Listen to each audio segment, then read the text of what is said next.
السلام علیکم ورحمۃ اللہ وبرکاتہ۔ ہم میلاد کیوں مناتے ہیں؟ کیا یہ میلاد منانا بدعت نہیں ہے؟ اس نے تو یہ کہہ دیا کہ یہ بدعت نہیں ہے، تو پھر ہمارا سوال یہ ہے کہ محترم آپ بدعت کہتے کس کو ہیں؟ ذرا یہ بتا دیں۔ تو وہ آسانی سے یہ جملے ہم نے بڑے سنے ہوئے ہیں، جو چیز نبی پاک نے نہیں کی، صحابہ نے نہیں کی، وہ بدعت ہے۔ تو میں نے کہا نبی پاک صلی اللہ علیہ وسلم کے زمانے میں تو کتابی شکل میں قرآن بھی نہیں تھا، تو کیا فتویٰ ہے آپ حضرت کا؟ جواب دیجئے۔ آقا کریم صلی اللہ علیہ وسلم کے زمانے میں بخاری تھی جس پر تم پھدکتے ہو زیادہ، تو کیا جواب ہے تمہارا؟ بتائیے ذرا۔ آقا کریم علیہ السلام کے زمانے میں مساجد اور اس طرح کا یہ انداز تراویح تک حضرت عمر رضی اللہ عنہ آپ کے زمانے میں شروع ہوئی، تو کیا جواب ہے؟ وہاں پر چپ، کیونکہ وہ ہوتے ہیں کنویں کے مینڈک، بس وہ اسی میں ہوتے ہیں، جتنا ان کو فیڈ کر دیا جاتا ہے وہ اتنا فائر کر دیتے ہیں۔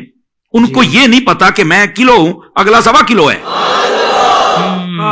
جو حقیقت بات ہے اسے یہ نہیں پتا ہوتا میں کلو، اگلا 1.25 کلو ہے۔ تو اگر یہی معنی مراد بدعت کا لیا جائے کہ ہر وہ نئی چیز جو نبی کے دور میں نہ ہو، میں نے کہا ٹھیک ہے میں مان لیتا ہوں، اس کا حکم بیان کرو۔ بہت اچھے۔ جو چیز نبی کے دور میں نہ ہو اس کو ختم کر دینا چاہیے۔ میں نے کہا لاؤ بندوق، پہلے تمہیں ختم کرتے ہیں، تم بھی نہیں تھے، تیرے ابے کو ختم کرتے ہیں وہ بھی نہیں تھے، تیری نسل کو ختم کرتے ہیں وہ بھی نہیں تھے۔ وہ کہتے مولانا یہ کدھر چل پڑے؟ میں نے کہا یار آپ نے تعریف میں نے آپ سے کروائی ہے نا، حکم بھی میں نے آپ سے پوچھا ہے، خدا کا خوف کرو۔ اصل بات یہ ہے بدعت ہر نئے کام کو نہیں کہتے۔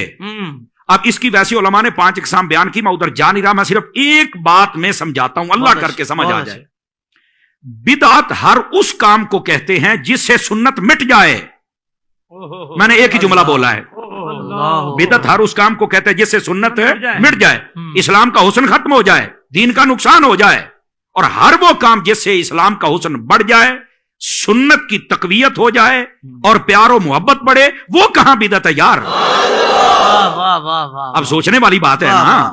اب قرآن مجید پر زیر زبر لگی ہے تو اس کو اگر دیکھا جائے ایک بدعت تو ہے، نیا کام تو ہے۔ بتائیے اس سے قرآن مٹا ہے یا ہر بندے کے لیے آسانی ہوئی ہے؟ بتائیے کیا ہوا؟ کیا کہنے علامہ صاحب، بہت آسان کر کے سمجھا دیا آپ نے تو۔ ایک لفظ اگر سمجھ آ جائے نا تو یہ سارا مسئلہ ہی سمجھ آ جائے۔ ویسے میں ان کی اطلاع کے لیے یہ بتا دوں کہ ایک بدعت واجبہ بھی ہوتی ہے جس کو کرنا ضروری ہے بدعت، کرنا واجب ہے۔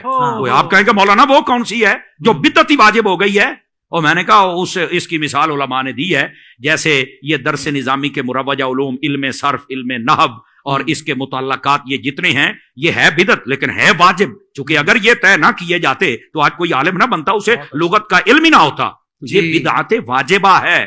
بدعت کی 5 اقسام ہے، ایک بدعت واجب ہے، ایک بدعت مباح ہے، ایک بدعت جائز ہے، ایک بدعت مکروہ ہے، ایک بدعت مستحب ہے، ایک بدعت حرام ہے۔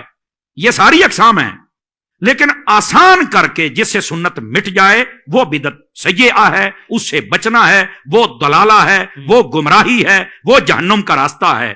آپ بتائیے میلاد شریف کے اندر کون سی ایسی بات پائی جاتی ہے؟ نبی پاک صلی اللہ علیہ وسلم نے روزہ رکھ کے ابتدا تو کر دی ہے، تو اب امتی کو شک کس بات کا ہے؟